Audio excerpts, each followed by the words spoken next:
Somewhere Alan Taylor, director of Thor: The Dark World, is breathing a sigh of relief. He's no longer responsible for the worst Marvel film. Hey nigga, you better shut the fuck up talking to me, nigga! Oh. I'm not playing.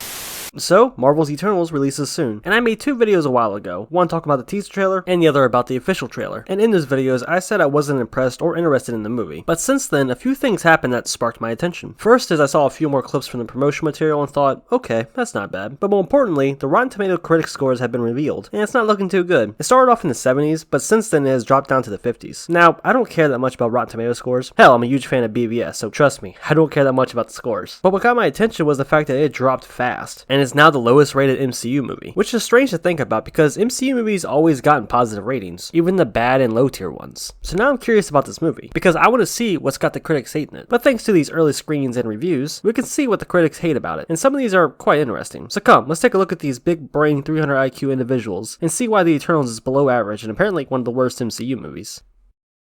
Sabrina, don't just stare at it, eat it. Eternals may be more elegant, with more creative use of digital effects than its predecessors, but its unjustifiable 157 minutes lack tension, humor, and action. That's actually one complaint I saw over and over again, was the lack of humor. I mean, do people have it in their heads that MCU movies or comic book movies in general just have to be funny? I mean, look at this one. An overly earnest universe that's short on zippy banter and big on shoddily rendered CGI set pieces. I assume by zippy banter, they're referring to the quips that the MCU has been known for. I mean, if there is less humor and less quips, I think I'd be okay with that. As far as shoddy rendered CGI set pieces, that can literally apply to just about every other MCU movie. I mean, most recently, Shang-Chi, that had a giant CGI set piece at the end. The first genuinely bad film from Marvel Films. Chloe Zhao's Eternals is a colossal bore, a bloated, meandering superhero odyssey. Really, this is the first bad MCU film. It wasn't Iron Man 2, Thor: The Dark World, Captain Marvel. I hope you're starting to understand why I'm interested in seeing this movie, because I really want to see if it's as bad as they say it is. Another big talking point is the runtime. There's a good 90-minute movie buried someplace within these 2.5 hours. Eternals? Not even close. Though at 2 hours and 37 minutes, it may start to feel like it, so from what I gather, it's a long, boring movie so far. Eternals makes history as the most diverse superhero movie in terms of race, gender, orientation, age, and abilities. And that's remarkable, but that doesn't change the fact that they're stuck in a story that's dull and predictable. Now, I don't mean to keep knocking the MCU here, but the last part about being dull and predictable, that can apply to a lot of the other films in the shared universe. The same with this next quote, check it out. A jumble of clunky dialogue and exposition dumps with no stakes until the typical VFX-packed climactic fights. Eternals is one of the most flavorless films in the Marvel Universe. Again, I think this is a lot of things you can apply to a lot of other MCU films. Now, these next few are kind of funny because they kind of contradict each other. If Eternals stuck to the multi-million-dollar blueprint, it could have been one of the more fascinating MCU entries instead of the most disappointing effort to date. Okay, first off, I don't understand how sticking to the blueprint would make the movie more fascinating. Wouldn't that just make it feel like all the others? But anyway, the point being, this guy would prefer them to stick to the blueprint. Stick to the multi-million-dollar formula that works, instead of branching off and being different. Now check out what this guy has to say. Can't these movies do anything else? Is it too much to ask that the most dominant kind of cinema on the planet to shake things up and challenge itself in a more significant way? So you got one guy who thinks that it moves too far away from the blueprint and should have stuck closer to it. Then you got someone else thinking they didn't shake it up enough, if at all. An underwhelming blockbuster that takes itself and its dour characters too seriously. This kind of circles back to the humor banter complaints. It's like a lot of critics expect comic book movies to just be funny all the time. And there's nothing wrong with a comic book movie being funny or being more lighthearted, but that doesn't mean that it can't take its story or its characters seriously. Honestly, that sounds like a nice change up from most MCU films. And the last one we're looking at says, there's a small comfort in knowing that there probably will never be a Marvel film like this one. Even if you end up hating it or finding it completely forgettable, what did this movie do to get this kind of reaction? I really want to know. That's all I can really stomach to read, but I think you get the point. Some of the critics don't seem to be a big fan of this one, which I think is kind of funny because some of their complaints can apply to other MCU films, but those are just a handful of reviews from the critics. And as you know, critic scores and audience scores will always differ. I mean, look at Venom, for example. Critically panned, but it's loved by the audience. So now I kind of want to see it just to see why the critics dislike it so much and why it's scored lower than other MCU films. Now, I'm not going to go out of my way to see it. I'm definitely not going to see it in the first week, but at some point I might just check it out. So now I want you guys to tell me, are you looking forward to The Eternals? And do these scores and reviews make you not want to see it, or do you not care at all? The correct answer is you really shouldn't care about these scores and reviews. And of course, if you enjoyed the video, go and drop a like on it. Thanks for watching. I'll catch you next time.